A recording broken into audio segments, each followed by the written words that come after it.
काय नाव आहे तुमचं? सोपान भिकू लांबकाने. काय उपोषणाला का बसलाय? उपोषणाला बसतोय म्हणजे साहेब काय झालंय, आमचं राहतं घर जे आहे हं. त्या ठिकाणी आमच्या घराच्या पाठीमागून सर्वे नंबर आहे. बरं. त्या सर्वे नंबर अखंड आहे. जोड रस्ता पटवर्धन जुना अकलूज पंढरपूर रोड हं. ते जुना वाडी रस्ता आफा ते रस्ता आहे. आणि ते जुना वाडी रस्ता हा पिराच्या कुरुलीपासून वाडीला मिळालेला रस्ता आहे. आणि तिथून त्या रस्त्याला पण वरनं खाली यायला सगळं जोड रस्ता प्रत्येक ह्याला येण्यासाठी रस्ता येतं. ते रस्ता पूर्वीपासून रस्ता आहे ती आमच्या शेताला पूर्वीपासून रस्ता आहे. आणि इतर आमच्या उतार्यावर आड्डला आम्हाला कुठलाही पर्याय रस्ता नाही. तो एकच रस्ता आहे अखंड ह्याकडेची त्याकडेला. तर काय झालंय, सुरुवातीला काहीतरी वादामुळं आमच्या घरापासून पलीकडचा विहिरीच्या पाण्यापाठी कशावरून तर काहीतरी झाल्यामुळं ते रस्ता बंद करून टाकला. आम्ही तहसील साहेबांकडे त्याचा न्याय मागण्यासाठी धाव गेली. तो निर्णय आमच्या बाजूने लागल्यामुळं तुला आता निर्णय लागतोय, पण तुला जरी निर्णय झाला तरी पण तुला रस्ता मिळणार नाही. आणि त्या ह्याच्यातून रागाच्या हेतूतून त्यांनी तिकडला पण रस्ता बंद करून टाकला. हे साहेब वाद दोन निर्माण झाले ते रस्त्याचे. हे वाद दोन निर्माण झाले. आम्हाला इकडं वाडी रस्ता जे आहे उपलब्ध, तो वाडी रस्ता कच्चा आहे. तिकडे कोण जात नाही. आमची तिकडे दैनंदिन काहीच गरज नाही. फक्त विहिरीला पाणी, नदी आटली तर विहिरीचं पाण्यापाठी तिथं बाय चान्स जावं लागतं वर्षातून काही एक एक दोन चार वेळा.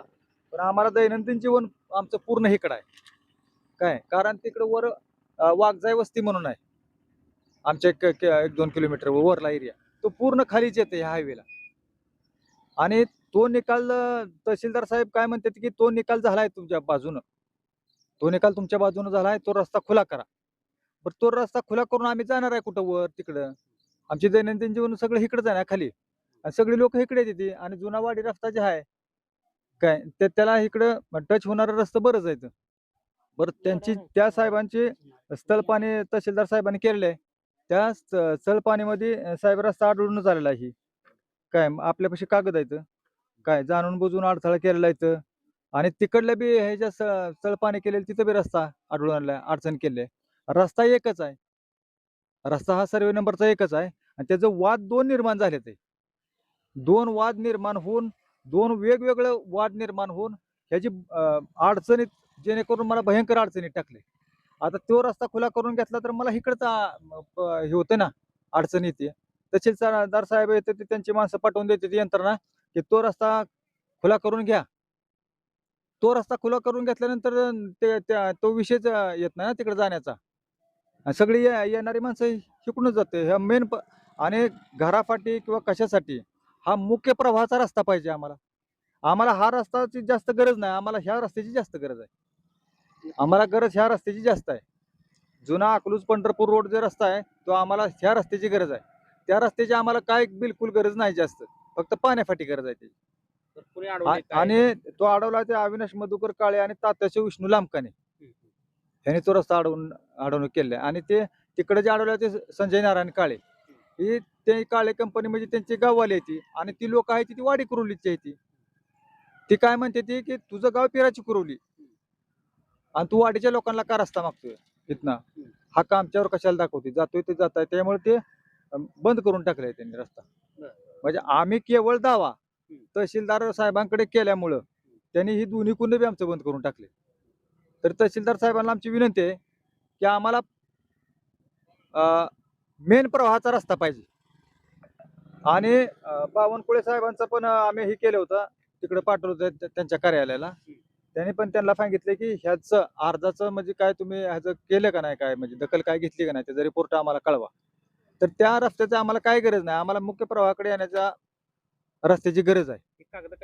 ही कागद आहे तिथे आमच्या आजोबा पंजोबाचं उतार आहे. सर्वे नंबर 19 तो आमच्या शेतीचा वस्ती म्हणून आहे साहेब. हे बाई वस्ती म्हणून आहे.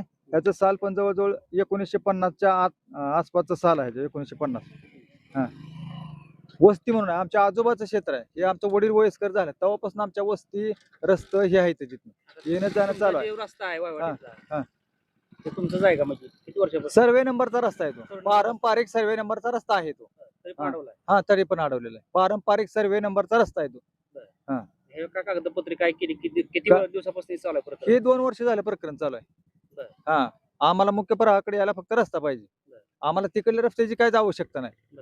हा आणि तिकडे कसं आहे वडा वगैरे पूर पाणी येत आहे, तिकडे व्यवस्था नाही रस्ते, आणि तो रस्ता कुठं नकाशात नाही किंवा त्याची दुर्व्यवस्था झाली, शेतकरी अडवतात आणि तिकडे काय बाजारपेठ किंवा काय शहरीकरण किंवा यंत्रणा दवाखाना तिकडे काय नाही, तिकडे तिकडे फक्त ऊस बागायत आहे, तिकडेच तो रस्ता आहे. इकडं बाजार, मेडिकल, दवाखाना म्हणजे ह्या साईडला असल्यामुळे ह्या सगळ्या साईडला गोष्टी असल्यामुळं आपल्याला पाहिजे. मुख्य प्रवाहाचाच आम्हाला पाहिजे रस्ता. बरं. हा, मुख्य प्रवाहाचाच आम्हाला रस्ता पाहिजे, आणि तो रस्ता तळपाणीचा आहे. तो रस्ता तळपाणीचा असून सुद्धा त्यांनी अडवणूक करून सुद्धा त्यांच्यावर कारवाई केली नाही. तळपाणीत रस्ता आहे आता अवेलेबल. आता आपण जर बघितलं तर तो आता अवेलेबल रस्ता आहे तिथं. काय त्यांनी मावशी, अडवणूक काय काय काय आम्हाला फक्त रस्त्याची गरज आहे. मग आम्हाला तिकडची गरज थोडी आहे, पण इकडं लय आहे ना. इकडं येणं जाणं पंढरपूरला उद्या दवाखाना ही नातीचा कुठनं न्यायची, कुठनं काय करायची. मग आता ती रस्ता आम्हाला तेवढा मिळावा, आमचं काय म्हणणं नाही दुसरं. काय नातीला काय काय काय काय प्रॉब्लेम आहे? हा, आता हे दिवस तर संपत आले, आता दिवस तिचं डिलिव्हरीचं. बरं. मग आता ते कुठनं न्यायची ही प्रश्न पडलाय आता ना. आम्ही आता कुठनं बी जाऊ शकू. हिला आवराचं जर दुखायला लागलं तर आम्ही कुठनं नेणार. आमची एवढीच विनंती आहे, दुसरं काय नाही आम्हाला. मग तहसीलदाराकडे वर काय गेलता का वर? नाही, सर्कल साहेब आलं होतं इथं. डिलिव्हरीचं पेशंट आहे, बरोबर आहे. तुम्ही डिलिव्हरीचं पेशंट पुढे करून आमच्या यंत्रणेवर तुम्ही दबाव आणताय काय? मॅमला साहेब, डिलिव्हरीचं पेशंट तुमचं म्हणणं तुम्हाला वाटत असेल तसं ग्रहित, की डिलिव्हरीचं पेशंट, पण माझ्या मुलीचं 12वी शिक्षण पूर्ण झालंय, तिथून पुढचं तिचं शिक्षणच झालं नाही. 2 वर्ष गॅप पडला. शिकण्याची इच्छा असून तिला त्या रस्त्यामुळे जायला कुठं जावं. मेन प्रवाहाकडे यायला बस काय इतर इकडून जायला दुर्व्यवस्था असल्यामुळे शिक्षण तिचं राहिलेलं आहे पूर्ण. काय मावशी, काय प्रॉब्लेम काय म्हणतात? आम्हाला रस्ता नाही. मग रस्ता आमचा तिकडून होता, तिकडून अडवला, इकडून अडवला. मग आम्हाला जायचं कुठनं? मग आम्हाला भयंकर त्रास होतोय. ही अधिकाऱ्यांनी दखल घेत नाही. ती अधिकारी मग तारखेला 2 वर्ष झालं खटला चालू आहे. तारखा देते ती, या म्हणते ती, जावा म्हणते ती. पुढची तारीख पुकारली आता पुढली सांगते ती, मग या म्हणते ती पुढल्या तारखेला. मग हजर राहिलं का तेवढ्या पुरतं हे करते ती, जावा म्हणते ती घरला. काही दखल न्यायच करत नाही ती. आता मुलगी माझी डिलिव्हरीला आली, मग आता तिला दवाखान्याचं आरोग्याचं कसं काय करणार? ती येणार आहेत का अधिकारी इथं? मुलीचं माझ्या शिक्षण 12वी झालंय, ती पण जाता आलं नाही तिला शाळेला. सगळ्यांनी अडवते. किती वर्षापासून चालू आहे? ही 2 वर्ष झालं चालू आहे. मुलगी माझी 12वीतनं घरी राहिली. गावाची पोटरे वगैरे काय ते? पोडारी दखलच घेत नाही ती, येतच नाही ती. तर तुम्ही ती बघा म्हणते ती, कायद्यानं बघा तुम्ही. मग कायद्यानं बघा म्हणलं, आता शासन ही कवा निर्णय लावतंय काय सांगता येते? टाटा करून मोहर ढकलते ती काही दखलच घेत नाही ती. इथपर्यंत येऊ बी शकत नाही ती. आता दखल घेत नाही, मग काय करायला ठरवलं आता? आम्हाला उपोषण, आम्ही रस्ता घेतल्याशिवाय आम्ही इथनं उठणार नाही. आम्हाला रस्ताच पाहिजे. आता आमच्याकडे जनावर आहे ती, ते चारा पाण्याचं काय करायचं जनावरांसाठी? 25 ते 20-25 जित्रा पाय माझ्याकडे, त्यांना चारा आम्ही खांद्यावर वाहतोया. मग त्याला चारा पाण्याची तर व्यवस्था झाली पाहिजे का नाही झाली पाहिजे? आपण कुठे बी खाऊ शकतोय, त्यांना टाकल्याशिवाय खातीत का ती? मग आमचं एवढंच कृपा आहे ते ह्याच्याकडं, शासनाकडं. आम्हाला तातडीनं निर्णय झाला पाहिजे, आमचा रस्ता आम्हाला मिळाला पाहिजे. विनंती करून आम्ही सांगतोय शासनाला. एवढी आमची अपेक्षा आहे, आमचं ह्याच्यापेक्षा काय दुसरं नाही. किती काय काय ना तुझं? धनश्री सोपान लांबकाने. काय बसला प्रॉब्लेम काय शाळेचा? माझी 12वी झाली, 2 वर्षापासून मी घरी आहे. शिक्षण थांबलंय रस्ता नसल्यामुळं. आता हे किती वर्षापासून आहे? 2 वर्षापासून. आता कितीला आहे? आता 12वी झाली, घरीच आहे. घरीच आहे. रस्ता नसल्यामुळं शाळेत जाता आलं नाही.